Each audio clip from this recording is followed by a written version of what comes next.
The broadcast is now starting. All attendees are in listen-only mode. Good afternoon and welcome everyone. My name is Colleen Bass and I'm the Director of Alumni Engagement West Coast for the University of Maryland Alumni Association. We are excited that you're able to join us for today's webinar, Why Your Business Value Matters, presented by Melvin Ashley. This webinar is part of the Alumni Association's Professional Development Webinar Series, in which we hope to provide thought-provoking and valuable content that will help alumni like you achieve your personal and professional goals. We have a lot of information to cover today, but we will take questions at the end of the webinar. Feel free to submit any questions using the question box located in the GoToWebinar control panel.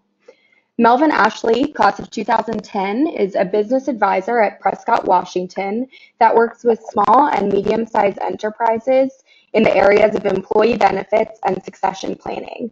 His passion for working with businesses stems from seeing his own grandfather and father start and succeed as entrepreneurs. Melvin is an active board member of the University of Maryland Alumni Association Montgomery County Chapter, as well as a member of Leadership Montgomery class of 2016. And now we will get started. Melvin, take it away. Okay.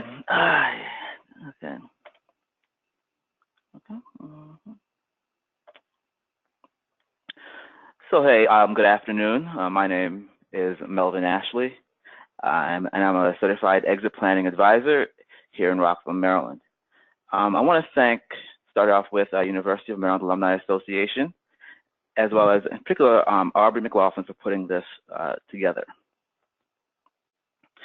So what we're going to cover today, starting off, what is value acceleration? What are the benefits of focusing on value? Understanding the three gates, discover what you have, prepare, getting you ready, and decide whether you would like to sell or continue to grow your business. We're also going to cover the triggering event engagement, two concurrent paths of prepare, and exit options.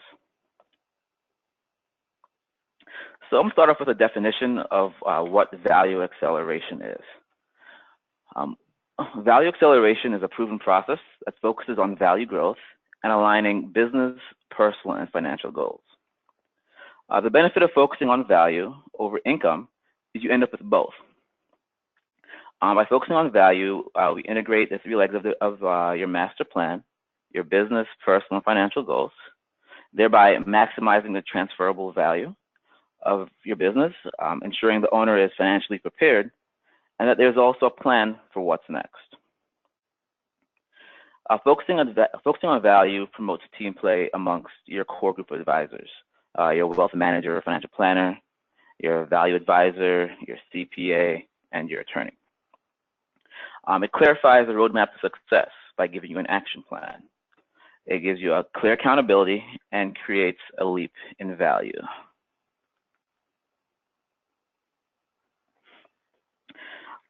Additionally, focusing on value means the company is always ready, so your timing of exit is irrelevant.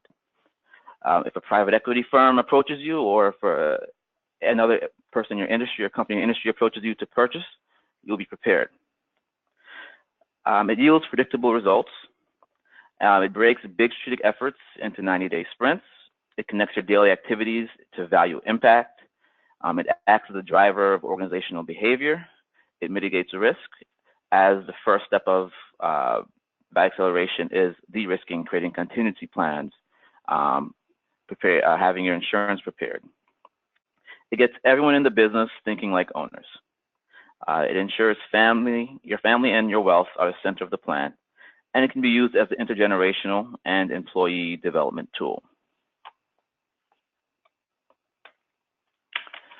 So this is a visual of the process. We start off with discovering what you have, going into prepare, and then we decide, do we want to grow or do we want to exit your business? The first step in the discover process is a personal, financial, and business assessment combined with a business valuation range of values. So your business valuation, what it breaks down to on a very simple form is cash and or sales multiplied by a market multiplier. Gives you your value. The market multiplier is a range controlled by the private capital markets, and each industry has its own range. So retail have its range, manufacturing, technology each have their own range. However, where business falls in that multiplier range is on the complete control of the business owner. So armed with an assessment results, we create a prioritized action plan, which will have 5 personal action items and 5 business action items. The benefits of going through discovery is, 1, it establishes based on fact what your present value is. It predicts the probability of succeeding with growth and transition strategies. It identifies your profit gap, which is what you compare to the benchmark of best-in-class companies that are in your industry and of your size. What should your earnings before interest, taxes, depreciation, and amortization be? Also, it'll identify your wealth, your value gap, which is again, say using some of the same benchmarks. What should a company of your industry and your size be when compared to the best of class? And what is the difference between where you stand best of class and where you could be? Lastly, identifies actions you can take to protect, build, and harvest that value.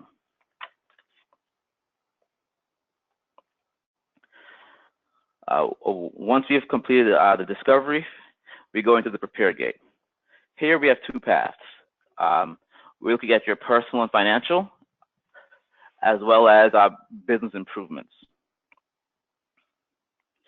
What we're going to do here is also, we're going to assemble proof. So when we did the personal, financial, and business assessment, we asked certain questions about, do you have a marketing plan? Have you seen a financial advisor? And if someone says, hey, we believe we have, a top-notch marketing plan, but we want to see proof. Let's see what this marketing plan looks like. If you say, oh, we've been to a financial advisor, they have a financial plan in place. Well, let's see that. And so as we assemble all the proof and we go through the business valuation and the assessment that we had done previously, we create from that a master plan. The first step in the master plan is the de-risking stage, creating contingency plans. From there, we go on to more strategic efforts such as efficiency improvements, growth in sales and marketing, as well as company culture.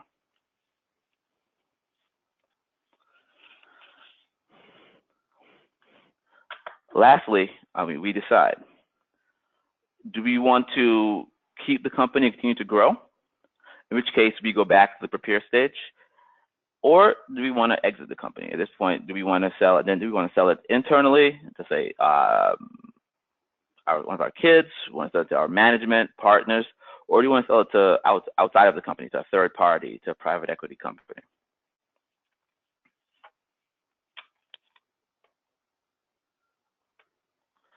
So what is the difference between a value creation business and lifestyle business? So let me say this, neither option is better than the other. It's your business, you created it, you can do it as you please. With a lifestyle business, the focus is income. As a value creation business, however, it's on building something that others want to invest in. Focusing on value also increases your income.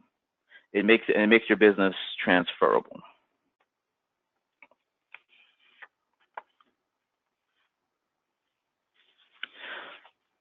So in the discovery gate, the big thing in the discovery gate is exit readiness.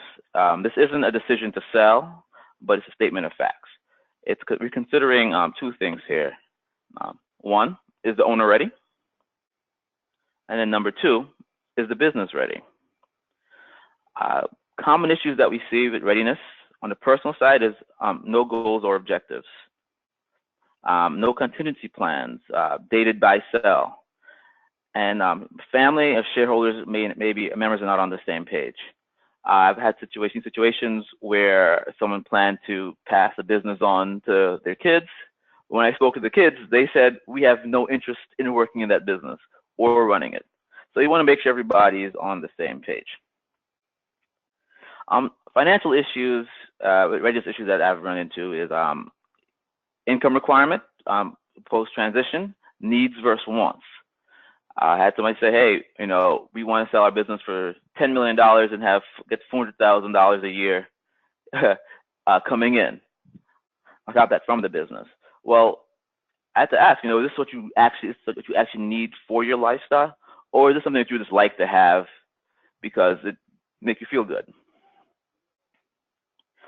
Also, what we see is financial plans that doesn't consider the value of the business or overstated opinion of the value of the business. Also, a tax planning starting too late. So more so than what the business is worth and what it's valued at and what you sell it for is how much of that do you actually keep. And then last, we see financial plans not aligned to personal plans. On the business side, we see valuation differences between the buyer and the seller, where the buyer believes the company is worth one thing, and the seller believes it's worth more. Also, we see credibility of financial information. Financial statements aren't audited; they've just been compiled. We also see management and key employee retention issues. One of the biggest ways to drive down your valuation is not having a plan in place to keep key employees and management on staff after the business is sold. But another big one is customer concentration, where you have either one or just a couple customers accounts that account for 25% or more of all sales. And then absolute deal breakers are going to be things like owner dependence. If the business is completely dependent on the owner and he's in charge of sales, he's in charge of marketing, he knows all the customers, then you most likely will not sell. Lack of documentation, no written sales plan, no marketing plan, no documentation of processes. And another lack of deal breakers are lack of transferable and scalable systems and processes, product liability, and lawsuits. So the deliverables from the Discovery Gate are a specific and qualified list of personal, financial, and business strengths and weaknesses, a personal, financial, and business assessment correlated with the business evaluation, as well as a prioritized action plan that starts with de-risking.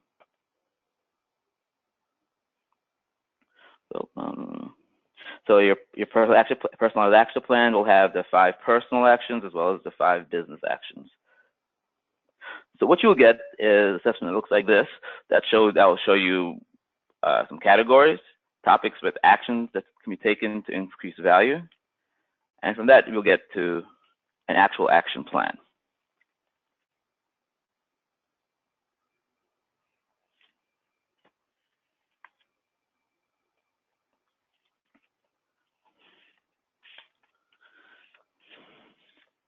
So our priorities, strategic versus non-strategic enhancements. We always start with the non-strategic first. They take less time, they're less capital intensive, and it starts to get a rhythm going. First step is always going to be de-risking. We want to prepare for unplanned events. We call those the 5 Ds, death, divorce, disability, distress, or disagreement amongst partners. There'll be insurance and contingency planning and creating backup systems. From there, we set goals, develop strategy, and after we've done non-strategic enhancements, the next thing we move on to is efficiency, then growth, that'll be your sales and marketing, and then lastly, culture and talent development.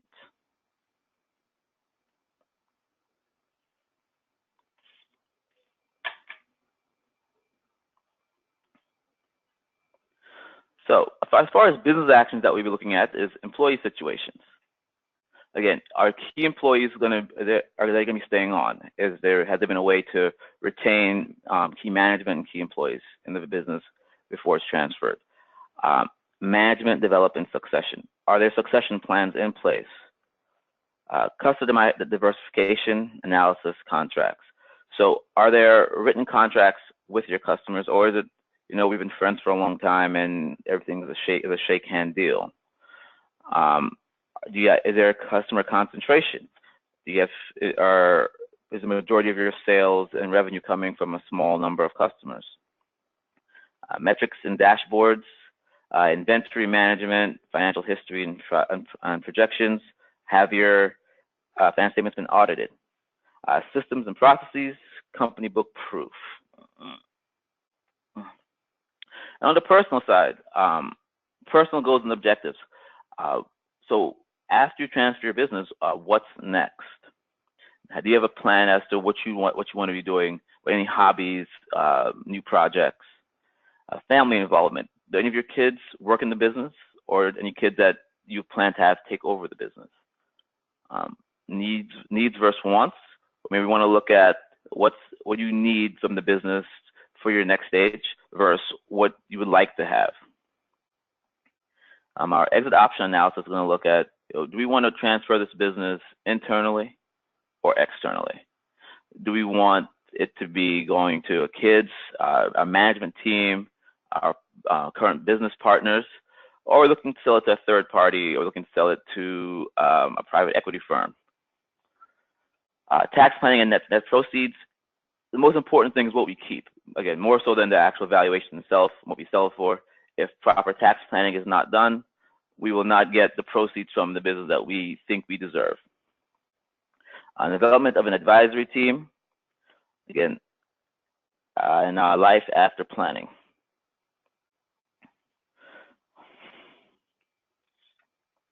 So in our Paragate, we want to look at what personal purpose is the business serving, and how do I replace that?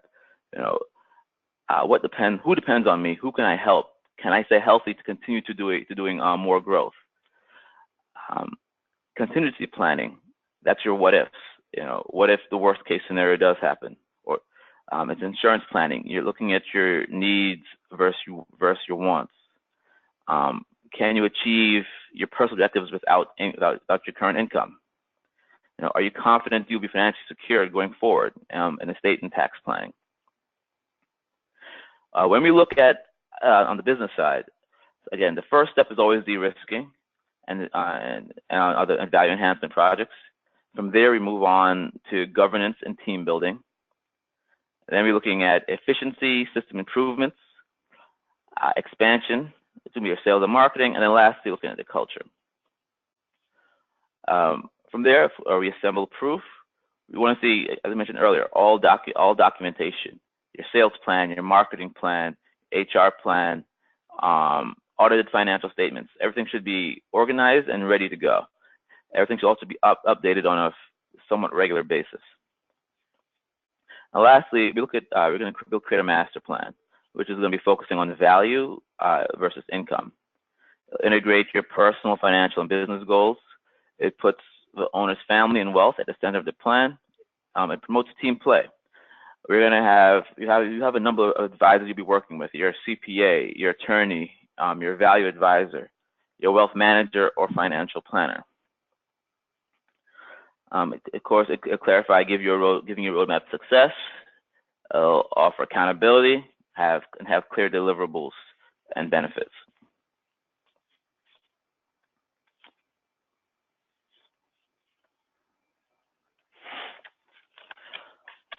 So onto the Paragate, we're going to develop a 3 to 5 year vision. We will be developing 3 to 5 year capabilities that need to be developed. We'll be focusing on the next year and the next quarter, setting 1 year, as well as 90-day business and personal goals. We'll be separating de-risking from other strategic goals like growth. We're going to align your team, assigning accountability and committing resources. We'll establish a measurement and feedback process. We'll be defining a rhythm, so you can have daily huddles, weekly project progress, monthly management, quarterly accountability. And we revisit this Paragate every 90 days. Lastly is when we actually decide, do we want to sell or we want to keep and grow some more? If we decide to sell, we have 2 options inside the company. So that's, instead of give it to one of our children, management buyout, where the management team buys the company from the owner, Sale to existing partners. So if you have another partner or partners, you said they can buy your stake from you. Or lastly, sale to employees, which is through an employee stock ownership program. If you aren't selling inside, then we're selling outside. It's sale to a third party, which will give you the most possible revenue. Recapitalization, which is selling to either a bank or selling to a private equity firm. An IPO is a possibility, but for most folks, going public will not happen. Or lastly, an orderly liquidation, where we decide it's more valuable to sell the company piece by piece than it is to sell the whole thing as a whole.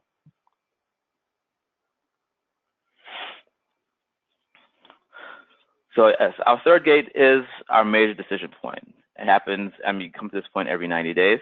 You say, do you want to grow or do you want to transition out of the business?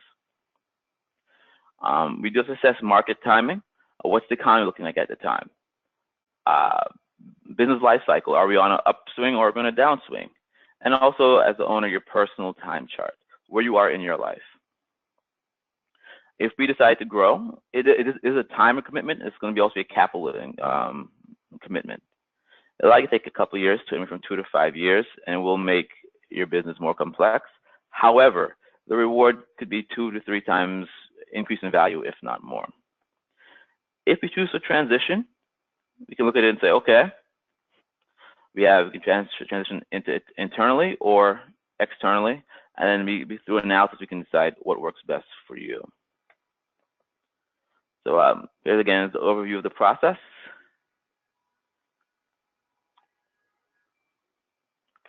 Yeah. And we can go ahead and take some questions. Okay, great. Well, thank you so much, Melvin. We will go ahead and take some questions now. Just a reminder for our attendees who have joined us for the webinar, you can type your questions in the question box on the GoToWebinar control panel. So I'll give folks a couple of seconds to type some questions in there that we'll get to. In the meantime, Melvin, can you suggest at what point you think that business owners should begin the process of assessing value of their business? So assessing value comes down to purpose, right? It's what are you doing it for, right? You can, if your plan is to be transitioning out of your business, if it's to sell, I say you get your first one done start 5 years prior. So if you think, hey, I want to be out of my business in another 5 years, I'll say get one done today. Now, if it's a situation where you are looking to buy another business, again, you want to get that done today. Outside of that, there's not as much reason to get one done. Great, that makes sense. Can you also share more details about how a small business owner might build a culture that encourages employees to buy into business value? Yeah, sure. So what I mentioned earlier is about having everybody think like an owner, thinking in terms of what are my impacts that I'm doing today? Is it just trying to find a way to bring revenue in? Because that oftentimes leads to poor practices.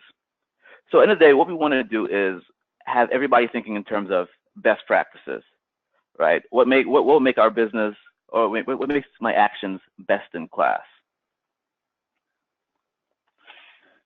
And by thinking best in class, we're able to build value.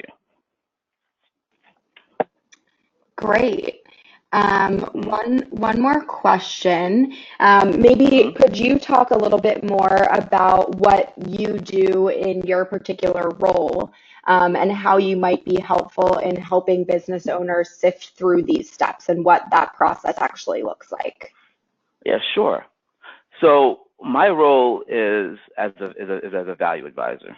So what I do is I come in, I'll actually perform the business personal financial assessment along with the business valuation, and then we'll say, okay, here is where you're falling short of best in class, And my job is to, and I meet my clients. I'm in their business every 2 weeks, and we're having workshops. We're assigning responsibilities. Okay. I mentioned the business action items. What we do is we assign those action items to different people in the company, and everybody's responsible. And we meet back together every 2 weeks. And again, we also have quarterly meetings to go through and say, okay, you were assigned these items. What happened? How did it go? And again, we meet as a team to go through. And every 90 days, we move on. We move on to the next set of items, assuming what was supposed to be done in the first 90 days has been completed.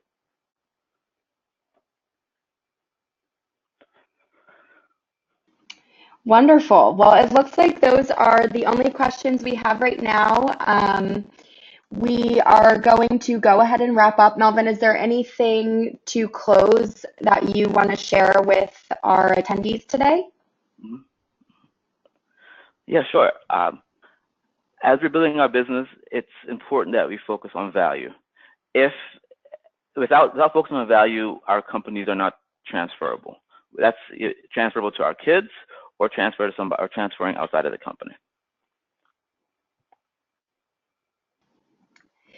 Great. Well, feel free to contact Melvin directly if you would like any more information or to discuss your own personal situation. We'll share his contact information and a recording of this webinar as a follow-up.